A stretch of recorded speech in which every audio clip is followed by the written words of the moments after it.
Estamos ao vivo pela 7ª vez, quando nós vamos dar início ao nosso estudo de hoje.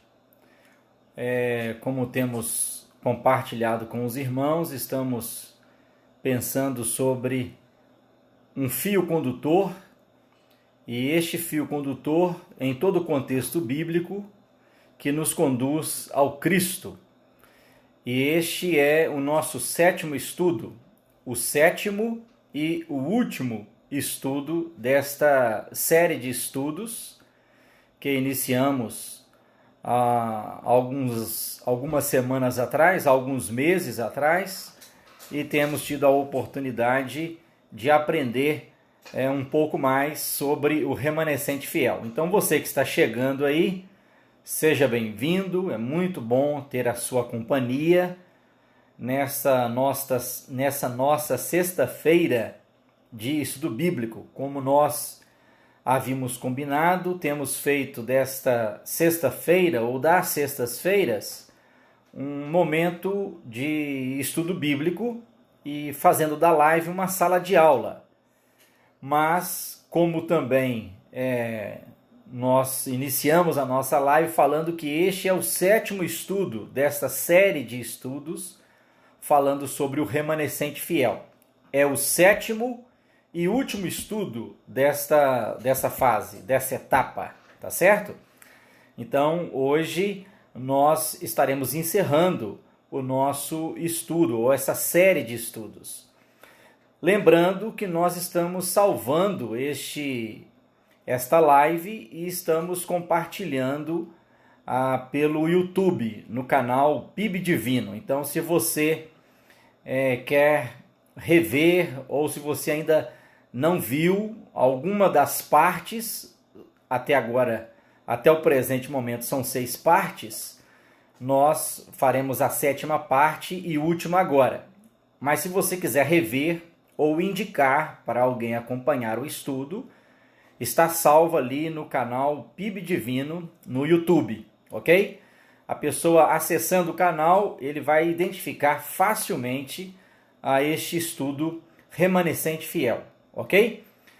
E desde já eu quero agradecer a todos que nos acompanharam durante essa jornada de estudos. A minha oração é que estes momentos e estes encontros possam de certa forma, ter abençoado a vida de cada um, trazendo um conhecimento maior. Lembrando que o conhecimento bíblico ele é muito importante, mas nós entendemos que o conhecimento bíblico, por si só,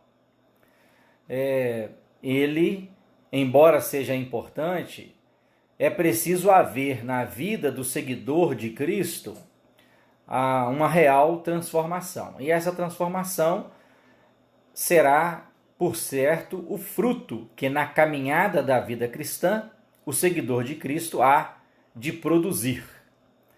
Eu espero que você possa ter adquirido conhecimento através destes estudos, conhecimento histórico, conhecimento bíblico, mas que você também possa avaliar o quão é importante a caminhada com Cristo e na caminhada com Cristo ser transformado por Ele. Então, nosso objetivo desde o início foi este: mostrar o Cristo que havia sido, de certa forma, prometido, profetizado, prometido, e isso se cumpriu, né? Nós terminamos o nosso 6º estudo falando do nascimento de Cristo, a vinda do Messias, e hoje nós vamos estar falando um pouco sobre o ministério de Cristo, o momento em que ele cumpre a sua missão, que se tratava de cumprir a vontade do Pai, e depois ele deixa essa missão para os seus discípulos. Então, este é o nosso último estudo, né? E eu espero que você tenha sido abençoado, ok? Nós queremos voltar o nosso olhar para o Cristo, que nós falamos desde o início, a Bíblia nos mostra e através desse fio condutor nos conduz a este Cristo que nasceu, como nós falamos no estudo passado, e viveu naquela região chamada a região da Galileia, na vila de Nazaré. Nasce em Belém, como já falamos, e ali cumpre-se então a profecia, e logo após o cumprimento da profecia nós vemos e também falamos que há um deslocamento de José, Maria e o menino para o Egito, onde são protegidos daquela chacina, né, que Herodes faz tentando matar o rei. Como ele não sabia quem era o rei Jesus, ele mata todas as crianças daquele período, ou os recém-nascidos, melhor dizendo. E depois desse tempo, o anjo aparece a José e Maria e diz que eles poderiam retornar. Por quê? Porque aquele Herodes já havia morrido. E eles então retornam. E eles não retornam para Belém, mas retornam para Nazaré, para a região da Galileia. E ali Jesus Cristo vive o seu período, né, de infância, seu período de adolescência, seu período de juventude, e surge num cenário com mais detalhes pela Bíblia, surge na história, né, com aproximadamente 30 anos. Aproximadamente 30 anos. E aí nós conhecemos um pouco do que nós chamamos do ministério de Jesus. Quando eu falo aproximadamente, porque pode haver alguma diferença entre datas, né? Como sempre falamos em nossos estudos, as datas, quando se tratam de datas de acontecimentos bíblicos, nem sempre elas são tão precisas assim. Mas aproximadamente com 30 anos. Dessa forma, então, ele inicia o seu ministério. O início do ministério de Jesus, ele é um início que chama-nos a atenção pelo fato dele passar um período que nós identificamos, né, nos evangelhos, que é o período em que ele passa 40 dias no deserto, em jejum e oração, e ali ele é tentado, e logo após esse período de oração, Jesus Cristo vai ter a oportunidade de fazer a escolha daqueles que seriam os seus discípulos. É claro que o nosso entendimento é que Jesus Cristo teve a oportunidade, né, de se relacionar com várias outras personalidades daquele tempo, e chegou um momento em que ele teve que escolher aqueles que nós conhecemos como discípulos. Inclusive, nós da Primeira Igreja Batista em Divino tivemos a oportunidade de, no ano passado, estudar sobre cada discípulo de Jesus. Por que estudar sobre cada discípulo de Jesus? Nós fizemos isso porque nós entendemos que muitos cristãos não sabem, na verdade, quem eram os primeiros discípulos de Jesus. Existe muita confusão na cabeça dos cristãos em relação aos nomes daqueles que eram os discípulos de Jesus. Por exemplo, se você perguntar a um irmão, a uma irmã, quais os nomes dos discípulos de Jesus, é provável que eles incluam na lista nomes de pessoas que foram discípulos de Jesus, mas não os primeiros, e que de certa forma se destacaram. Por exemplo, alguém poderia citar Lucas como participante daquele primeiro grupo dos discípulos. E nós sabemos que Lucas não foi participante do primeiro grupo de discípulos. Lucas surge já num período em que os discípulos eram chamados como apóstolos, né? E eu vou falar um pouco sobre isso também. E nós estaremos encerrando o nosso estudo. Por quê? Porque quando Jesus cumpre o seu ministério e ele cumpre a sua missão, ele passa para os seus discípulos o compromisso, a responsabilidade de fazer com que o evangelho seja anunciado. E ali, no livro de Atos dos Apóstolos, nós vamos ver o que nós chamamos do nascimento da Igreja de Cristo. Então, eu estou fazendo aqui uma observação, porque nesse primeiro momento que Jesus Cristo escolhe os discípulos, os 12 discípulos, Jesus escolhe os 12 discípulos e a ideia que temos é que ali existe o que nós poderíamos chamar de uma igreja embrionária. Então, perceba bem você, nós falamos sobre a proto-igreja, e a proto-igreja é, na verdade, o Israel. É a igreja antes da igreja. Está lembrado a expressão? Israel é um projeto. E agora, com os discípulos, é o que nós chamamos de igreja embrionária. Esta igreja embrionária, ela vai dar o surgimento à igreja. Então, a igreja, no nosso ponto de vista, ela surge ali em Atos dos Apóstolos. Pois bem, então, seria importante você depois procurar fazer uma pesquisa e fazer uma relação, né? Está relacionando aí os nomes dos discípulos de Jesus. Os 12 primeiros discípulos de Jesus. Eu vou falar para você aonde você pode encontrar essa relação. E o importante que nós destacamos nesse período em que estudamos sobre os discípulos de Jesus ali na igreja, foi que nós tivemos a oportunidade de ver a transformação destes discípulos, desde o início, quando eles encontram com Jesus, e até o momento depois em que eles então têm sobre os seus ombros a missão de anunciar o Evangelho. Então, você vai encontrar no Evangelho segundo Mateus, no 10º capítulo, do 1º ao 4º verso, a lista dos discípulos. Você vai encontrar no Evangelho segundo Marcos, no 3º capítulo, verso 16 ao verso 19. E você vai encontrar no Evangelho segundo Lucas, no 6º capítulo, no verso 14 ao verso de número 16.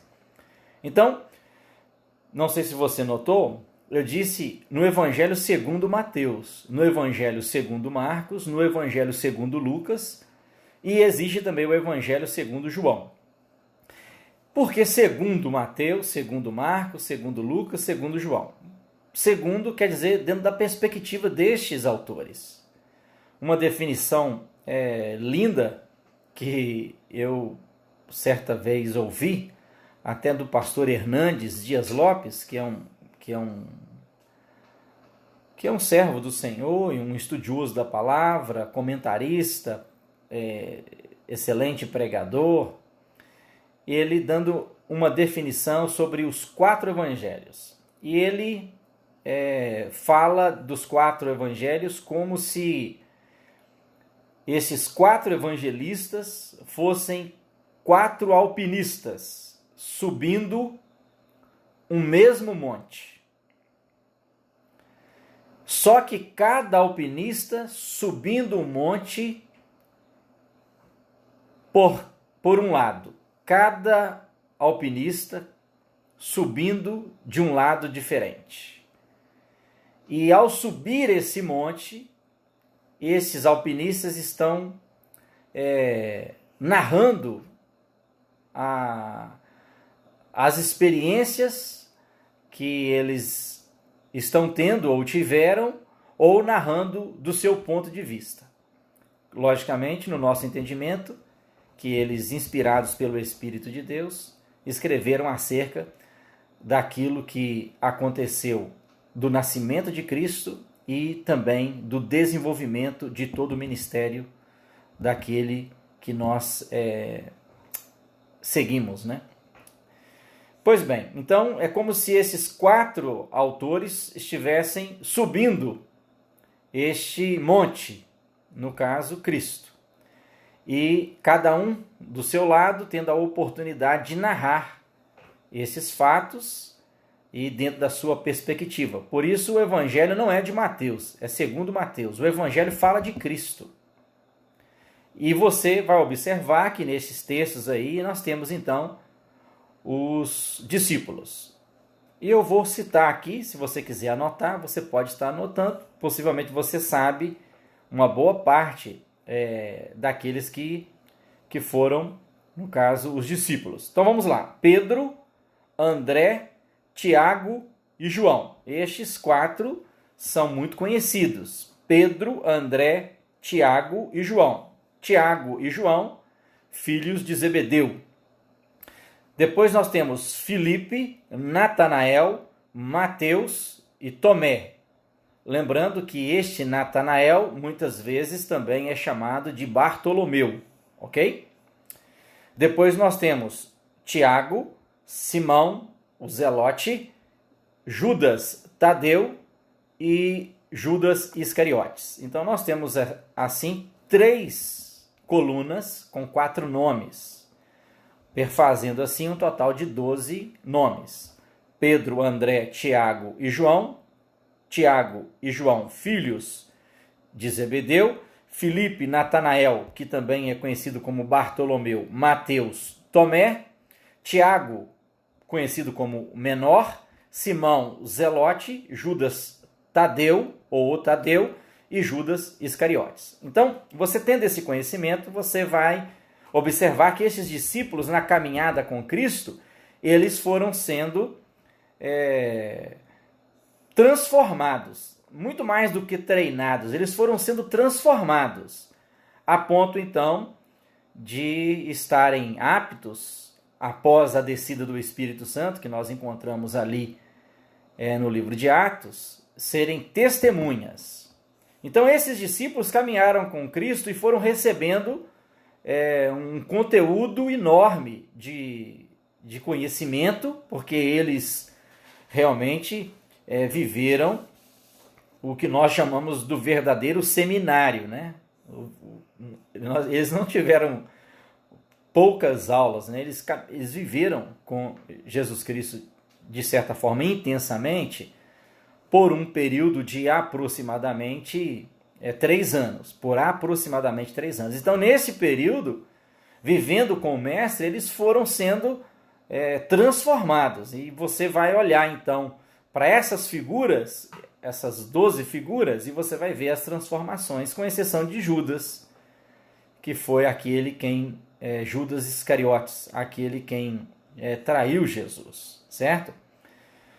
Por isso é significativo falar que o encontro com Cristo é realmente transformador. Na verdade, Judas não teve um encontro com Cristo. E ele estava ali, por certo, com muitas intenções, ou muitas más intenções. E também havia um propósito para isso tudo, né? Nós sabemos muito bem da história.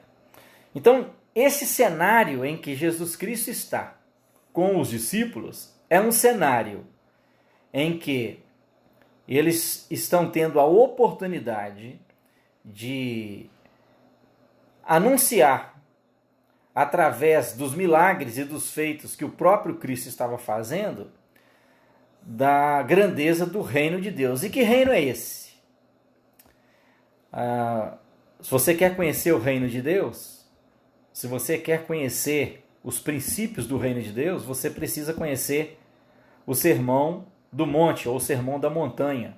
Está ali no Evangelho segundo Mateus, a partir do 5º capítulo. E aí você vai entender que ali nós temos a constituição do reino de Deus. Jesus, então, com os seus discípulos, ensina sobre a constituição, sobre os princípios do reino de Deus, e ele nos ensina, e esses relatos estão ali relatados no Evangelho segundo Mateus, no 5º capítulo, a partir do 5º capítulo. E este momento em que Jesus está vivendo com os discípulos é o momento em que Jesus Cristo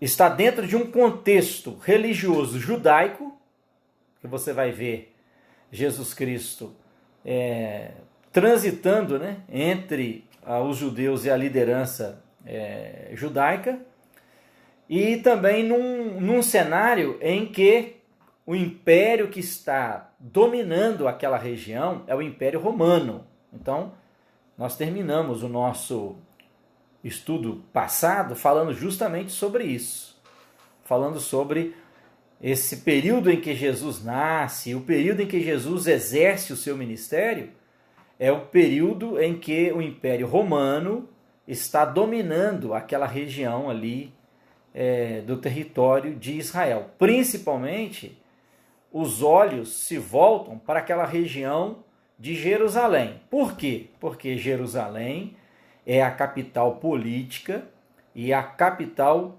religiosa daquela região que nós conhecemos como a região do Reino de Judá e que foi reconstruída.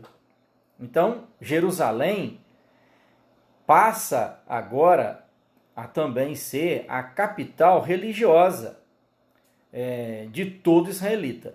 Então você vai observar que aqueles que estavam na região da Galileia, que estavam lá na aldeia de Nazaré, você vai ver isso nos escritos, eles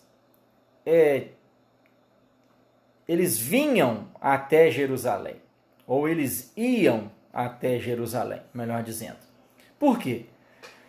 Porque na visão do judeu, Jerusalém é a cidade santa. Então, o Deus deve ser adorado ali, porque o templo estava ali. Então, o fato de ir a Jerusalém é o fato de demonstrar também uma devoção a Deus.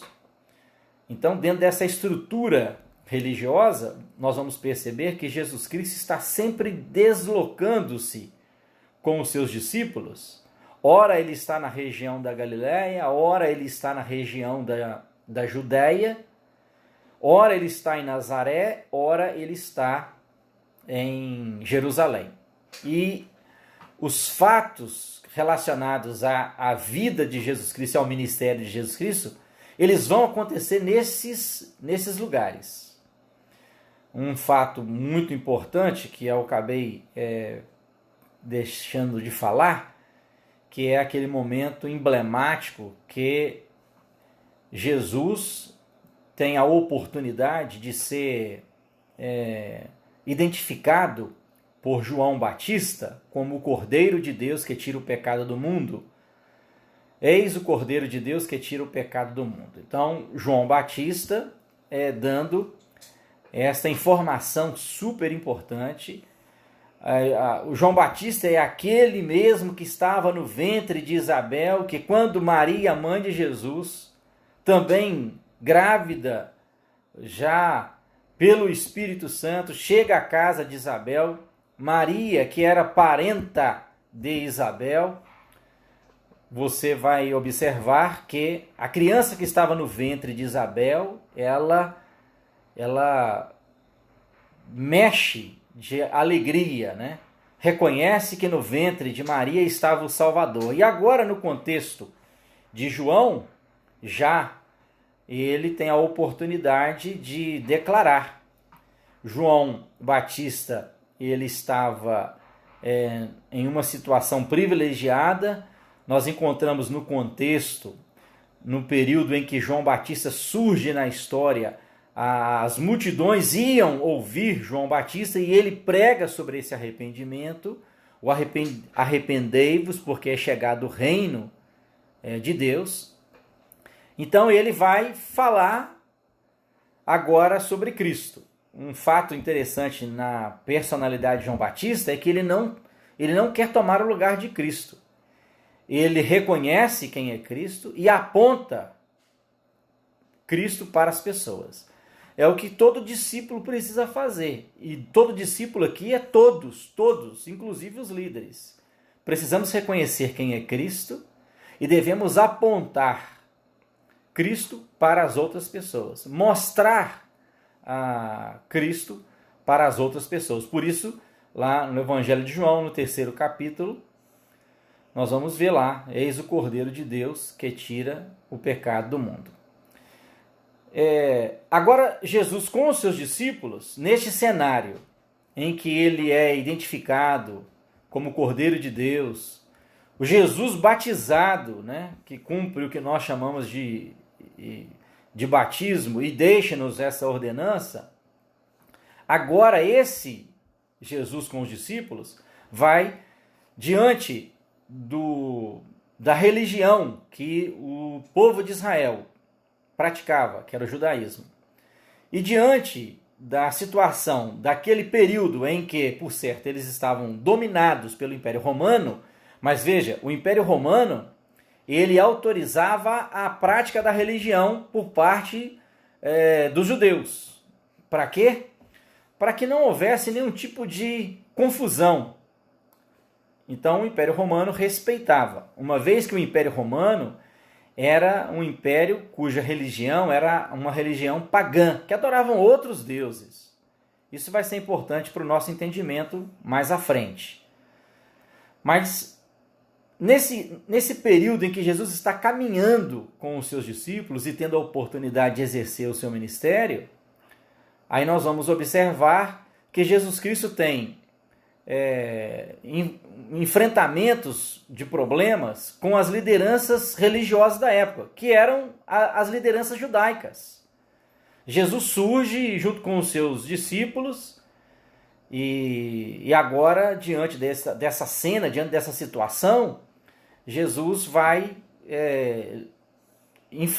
ter alguns enfrentamentos com essa liderança judaica, que se sente muito incomodado com a presença de Jesus e com aquilo que ele faz, e começam então a perseguir Jesus Cristo na busca de tirar a sua vida, né? E isto, segundo os evangelhos, né, nós identificamos naquele momento em que Jesus Cristo ele é traído por Judas Iscariotes, ele é preso, ele é julgado, embora sem culpa é condenado, crucificado, morre, é sepultado e ao 3º dia ele ressuscita. Então, veja bem, quando Cristo nasce, é o reino de Deus vindo até nós. É o Emanuel, é o Deus conosco. E quando Jesus Cristo morre, é o que nós conhecemos como o novo pacto. A morte de Cristo trouxe a oportunidade de um novo pacto, uma nova aliança. E dessa forma, então, Jesus Cristo passa, nesse período em que ele está ressuscitado, a encontrar-se com os seus discípulos, a, de certa forma, também a reanimá-los. Então, veja, os discípulos estiveram com Jesus no cenáculo participando daquele momento da ceia, ou a última Páscoa, né? E alguns dias após, ele foi crucificado e depois morre e agora ele ressuscita. Naquele momento em que Jesus Cristo ele morre, os discípulos eles ficam meio que perdidos. Normalmente nós até criticamos os discípulos, principalmente aqueles que viviam da pesca, porque eles voltaram a pescar. Mas deve-se levar em consideração que para os discípulos não estava sendo muito fácil. E Cristo então volta, tem esse momento de reencontro com os discípulos, e aquele momento emblemático, né, em que ele conversa com o próprio Pedro e pergunta a Pedro por 3 vezes se Pedro o amava. Os estudiosos acreditam que, assim como Pedro negou 3 vezes, Pedro agora reafirma por 3 vezes que ele amava a Cristo. Então você vai e vai apacentar as minhas ovelhas. Veja bem, o período da Páscoa foi o período em que Jesus Cristo foi crucificado e ressuscitou no primeiro dia, no caso, no domingo. Ao terceiro dia, no primeiro dia da semana, no domingo, Jesus Cristo ressuscita. Então, o domingo ele é significativo para o cristão nessa perspectiva de que aquele a quem nós entregamos a nossa vida e seguimos, ele ressuscitou no primeiro dia. Não que os demais dias não sejam importantes, mas o primeiro dia, o domingo, ele é visto pelo cristão como o dia em que Cristo ressuscitou. Após esse período, Jesus Cristo ficou com os discípulos por 40 dias, antes de ir ao céu. E agora, nesse período de 40 dias, ele tem a oportunidade de aparecer aos discípulos e a tantas outras pessoas, como o próprio apóstolo Paulo, a quem Jesus apareceu. O próprio apóstolo Paulo vai narrar isso na carta aos Coríntios. E então ele aparece durante esse período de 40 dias para os discípulos e também para uma relação de outras pessoas que já faziam parte do grupo que seguia Cristo. Né? Nós falamos sobre os 12, mas nós sabemos que naquele dia ali de Pentecostes, haviam 120 pessoas reunidas, 120 pessoas que nós entendemos que eram seguidores de Cristo, estavam reunidos em oração. Pois bem, 40 dias Jesus aparece. E quando Jesus, então, vai ao céu, e isso é narrado no primeiro capítulo de Atos dos Apóstolos, aí nós já saímos do contexto dos evangelhos e entramos no contexto de Atos. Atos são atitudes, Atos dos Apóstolos. E aqui cabe talvez uma explicação muito interessante para um conhecimento mais amplo. Veja bem, nós falamos que no primeiro momento Jesus escolhe 12 e chamam ele de discípulos, aqueles a quem Jesus está ensinando. A partir do momento em que Jesus vai ao céu e não mais aparece aos discípulos e dá a eles uma missão, estes discípulos são chamados de apóstolos. O que quer dizer apóstolos? Apóstolos é aquele que é enviado, aquele que recebeu uma missão pessoal do próprio Cristo. Dessa forma, então, estes homens agora passam a ser chamados de apóstolos.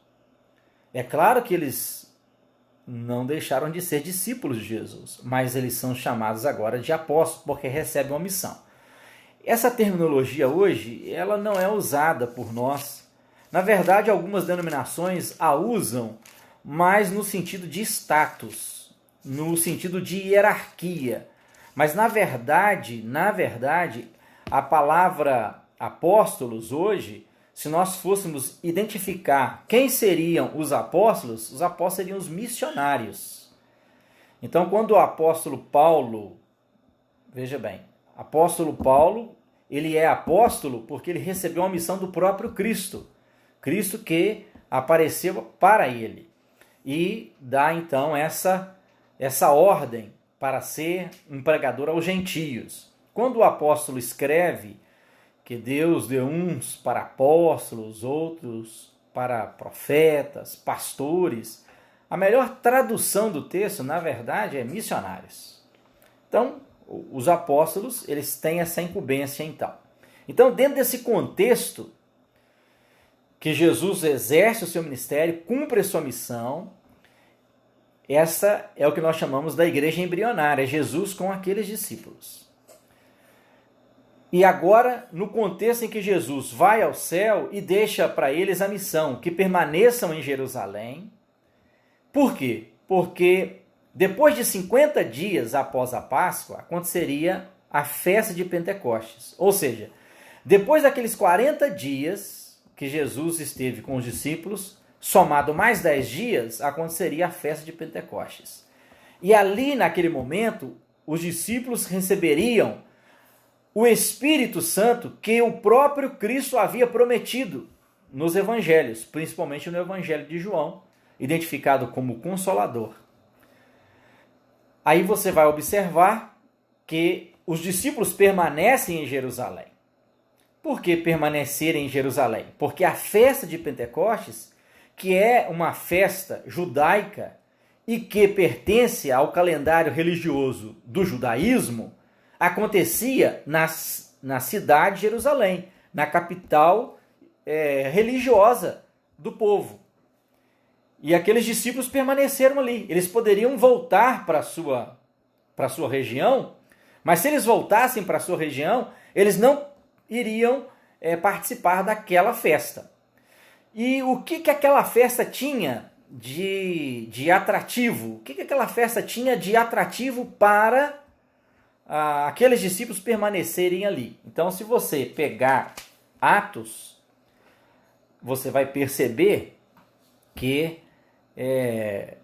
Atos no segundo capítulo, você vai perceber que existiam judeus ou descendentes de judeus de diversas áreas, de diversas cidades e de diversos países que pertenciam ao Império Romano. Você tem aí a foto do Império Romano e você sabe como o Império Romano ele teve uma abrangência em outros países. E esses judeus que estavam morando nesses países e eram descendentes, né, e que moravam nesses países, eles vinham também participar da festa de Pentecoste, tendo em vista que era uma festa que fazia parte do calendário religioso. E eles participando ali, existiam então pessoas de diversas nacionalidades, de diversas línguas. E naquele momento, como nós sabemos, registrados em Atos dos Apóstolos, no segundo capítulo, quando os discípulos eles recebem o Espírito Santo, a palavra do Senhor nos declara que quando Pedro, né, vai pregar, ele dirige o seu discurso àquela multidão, a multidão que estava ali não para um culto cristão, a multidão que estava ali não para um culto evangelístico, a multidão estava ali para uma festa judaica, que é a festa de Pentecostes. Pentecostes significa 50 dias após a Páscoa, 50 dias após a Páscoa. Então, acontece a morte e a ressurreição de Jesus, naquele período ali da Páscoa. Jesus fica com os discípulos 40 dias e após 10 dias vem o Espírito. E ali eles são capacitados a falar das verdades, do amor de Deus. Ou seja, a cumprir a missão pelo qual Jesus os incumbiu. Só que como eles iriam falar, sendo que havia várias nacionalidades ali? Dessa forma, então, há o que nós conhecemos como um dos dons do Espírito Santo, que é o dom de falar línguas. E essa expressão dom de falar línguas seria melhor interpretado dom de falar línguas estrangeiras. Porque eles falavam e as pessoas entendiam em sua própria língua. Eles eram varãos galileus, e essa é a expressão, né? Como que pode esses homens que são da Galileia, homens que não tinham tanto conhecimento cultural, homens que não tinham tanto conhecimento. Se você pegar aí Atos no segundo capítulo, você vai observar que existiam aproximadamente 16 nacionalidades aí. Aproximadamente de 16 a 17 nacionalidades. Ou seja, existia uma variedade de línguas. No segundo capítulo, você vai observar, a partir do 7º verso, aqueles que estavam ali, eles ficaram atônitos e se admiravam, dizendo: vejam, não são galileus todos estes que aí estão falando? Então como os ouvimos falar, cada um em nossa própria língua materna? Por quê? Porque somos partos, medos, elamitas e os naturais da Mesopotâmia, Judéia, Capadócia, Ponto de Ásia, da Frígia, da Panfilha, do Egito, das regiões da Líbia, nas imediações de Cirene, e romanos que ali residiam. Pois bem, então nós tínhamos ali uma gama de línguas, e eles falam, e ali se converte o que nós conhecemos com quase 3.000, né? Quase 3.000 pessoas, ou 3.000 pessoas se convertem.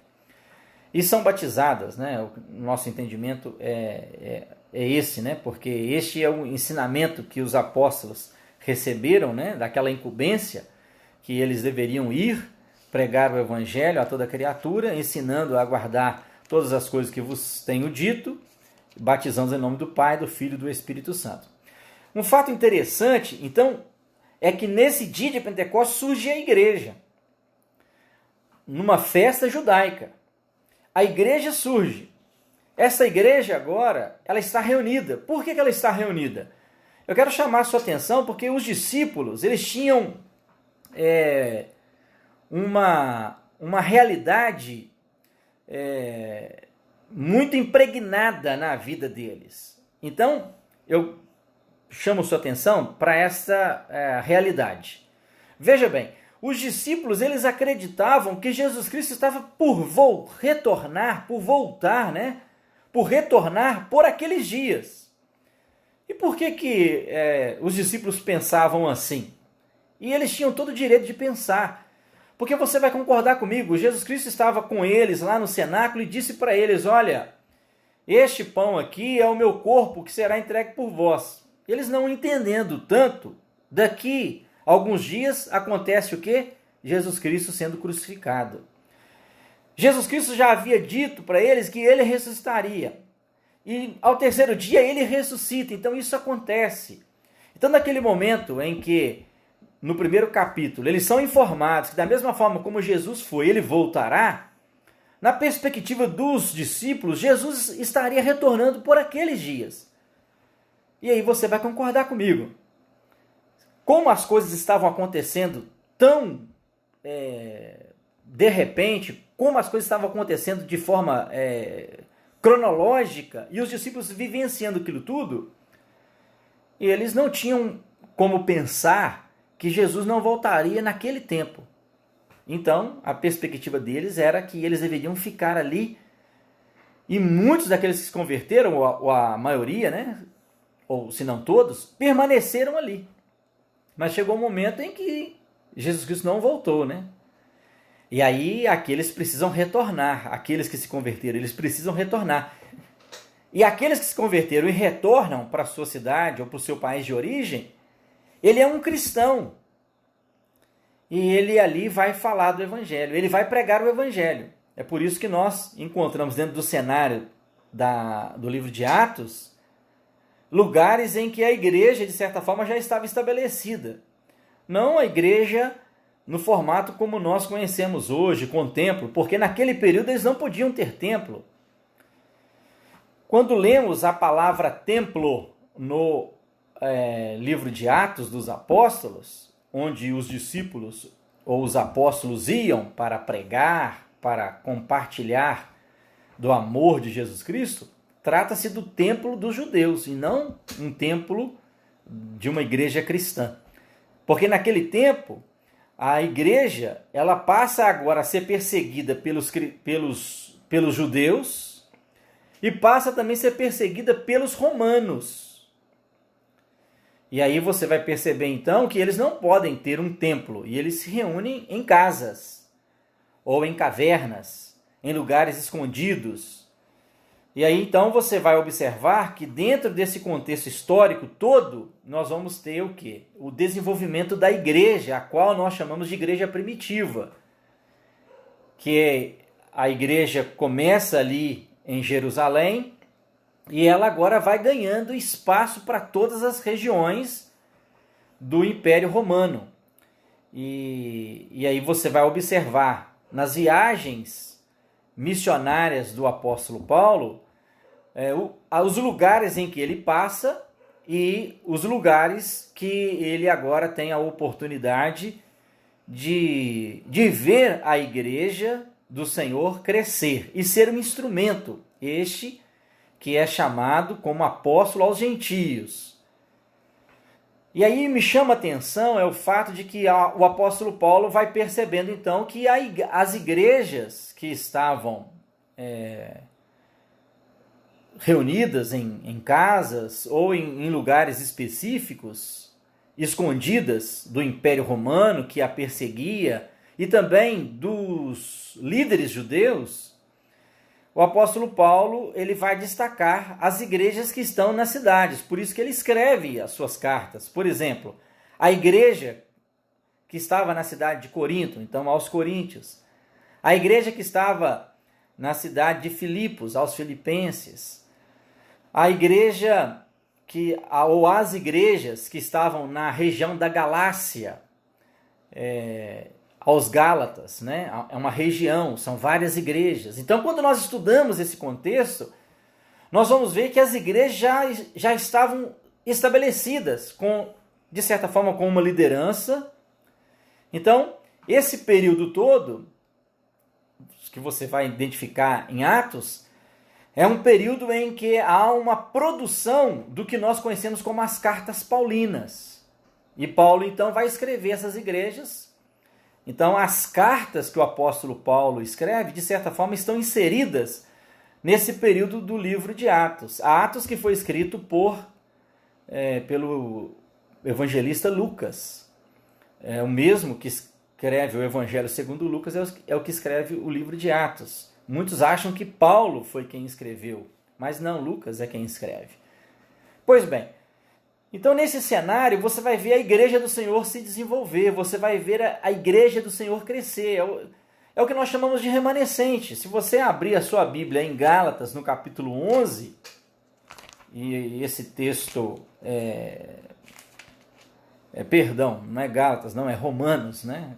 Romanos capítulo 11, eu vou ler um texto aqui que seria interessante para nossa compreensão, uma vez que nós estamos falando sobre o remanescente fiel. O apóstolo Paulo falando sobre o Israel, né?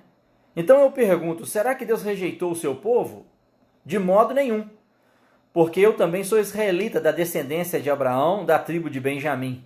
Deus não rejeitou o seu povo, a quem de antemão conheceu. Ou vocês não sabem o que a Escritura diz a respeito de Elias, como pediu com insistência diante de Deus contra Israel, dizendo: Senhor, mataram os teus profetas, derrubaram os teus altares, sou o único que sobrou, e procuram tirar minha vida. Mas qual foi a resposta divina? Foi esta: reservei para mim 7.000 homens que não dobraram os joelhos diante de Baal. Assim também, nos dias de hoje, sobrevive um remanescente, segundo a eleição da graça. E se é pela graça, já não é pelas obras. Do contrário, a graça já não é graça. Então, Romanos capítulo 11, do primeiro verso ao sexto verso. Foi a leitura que eu fiz. Pois bem, a igreja do Senhor é o remanescente. E é isso que Paulo está dizendo aqui. Olha, Deus não rejeitou o seu povo, até porque Paulo faz parte do povo de Israel, porque ele era da tribo de Benjamim. Mas ele sabe que existe o que ele chama de remanescente, que é identificado pela graça. E aí nós identificamos que a nossa salvação é o quê? A nossa salvação é pela graça. Pois bem, então tendo dito isso, nós entendemos que esse contexto foi um contexto em que a igreja do Senhor se desenvolveu. E agora, eu vou deixar aqui para vocês, nesse período, né? Vamos pensar assim, é nesse período, no primeiro século, né? No primeiro século da igreja, no primeiro século depois de Cristo, é que a igreja então vai tomando forma e vai se desenvolvendo. É nesse período também que nós encontramos os escritos do Apocalipse, a revelação dada ao apóstolo João, o apóstolo do amor. Quem sabe, né? O Apocalipse será talvez o nosso próximo tema de estudos. Mas eu estou tocando nesse assunto porque quando João escreve o Apocalipse e usa, né, também, ele ressalta sobre aquelas igrejas daquela região, nós olhamos para o contexto do Apocalipse e vamos ver que muitas coisas que João ali escreveu aconteceram naqueles dias, com o que nós conhecemos, com a perseguição dos romanos à Igreja de Cristo, que estava em pleno desenvolvimento. Então, no nosso estudo, nós falamos que houve um momento em que houve a destruição de Jerusalém e do templo, que foi a primeira destruição com Nabucodonosor, no ano 586 a.C. Essa foi a primeira destruição. A segunda destruição acontece no ano 70. Isso mesmo. E o imperador romano era Vespasiano. E aí, se você procurar, você vai observar que nesse período há um enfrentamento, há uma perseguição implacável por parte dos romanos, não só em relação àquilo que os judeus estavam fazendo lá em Jerusalém, mas também uma perseguição aos cristãos.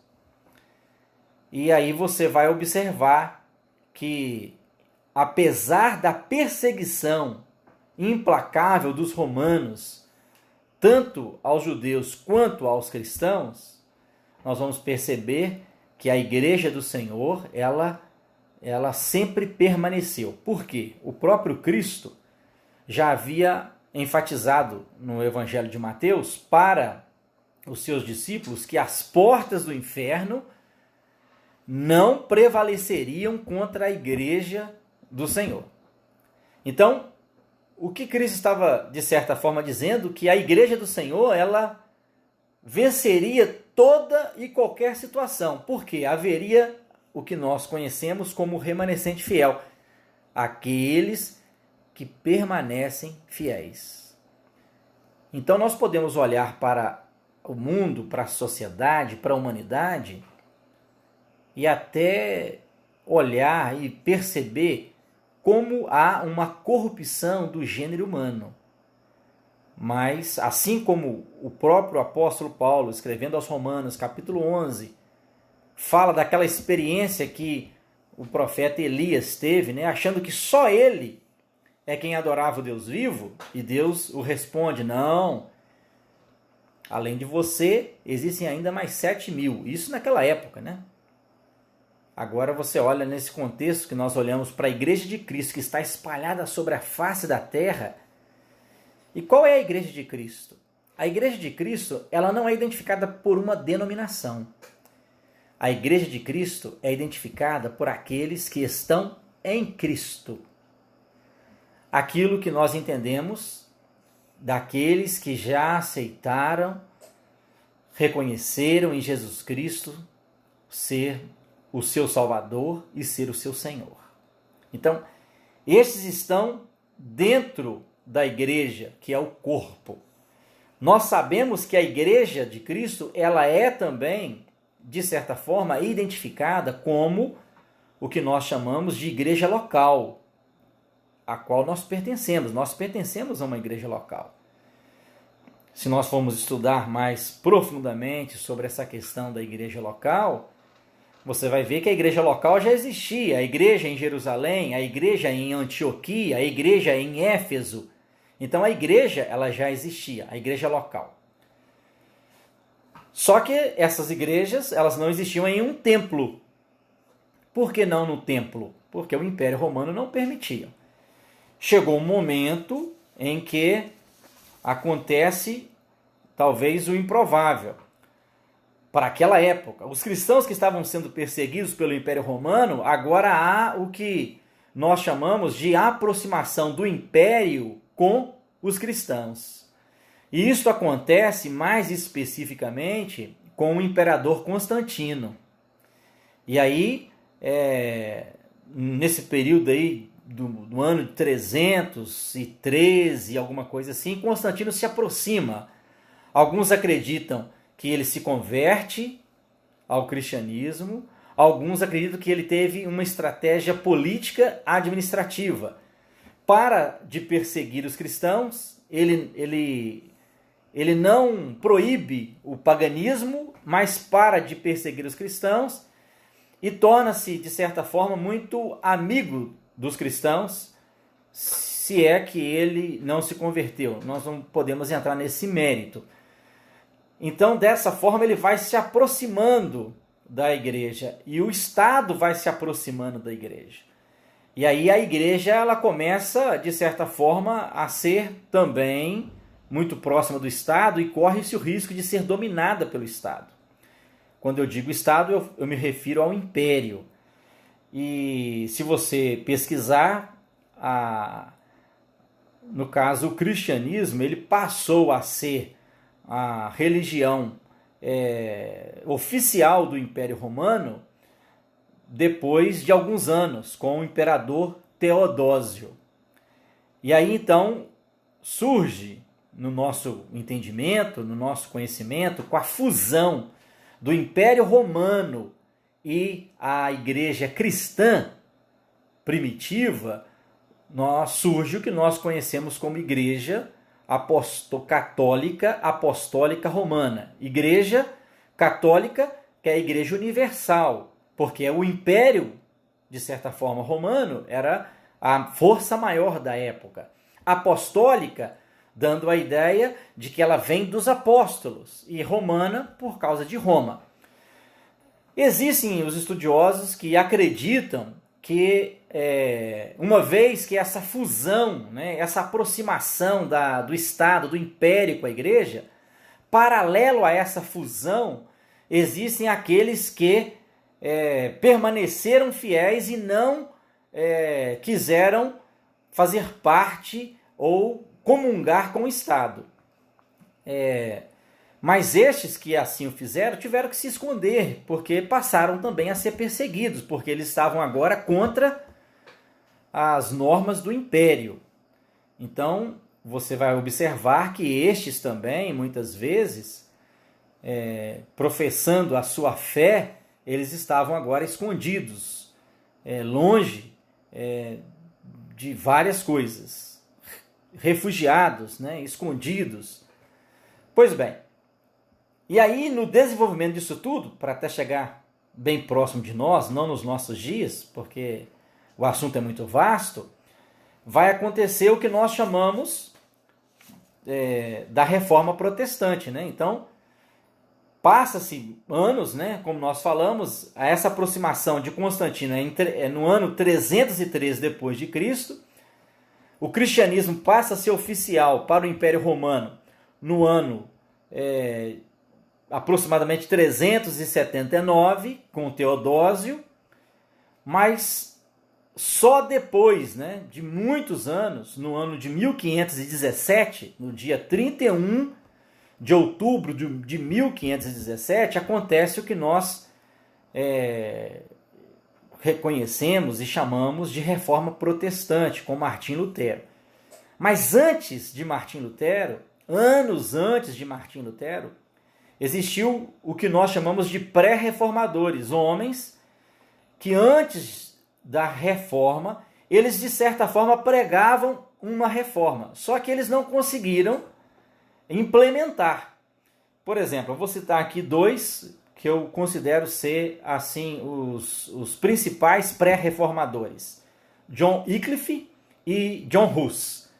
E no dia 31 de outubro de 1517 acontece a Reforma Protestante. Daí para cá, você sabe muito bem, porque nós temos muitos relatos. E assim, nós encerramos o nosso estudo de hoje e a nossa série de estudos Remanescente Fiel, dizendo que a Igreja de Cristo é o remanescente fiel. Que Deus te abençoe.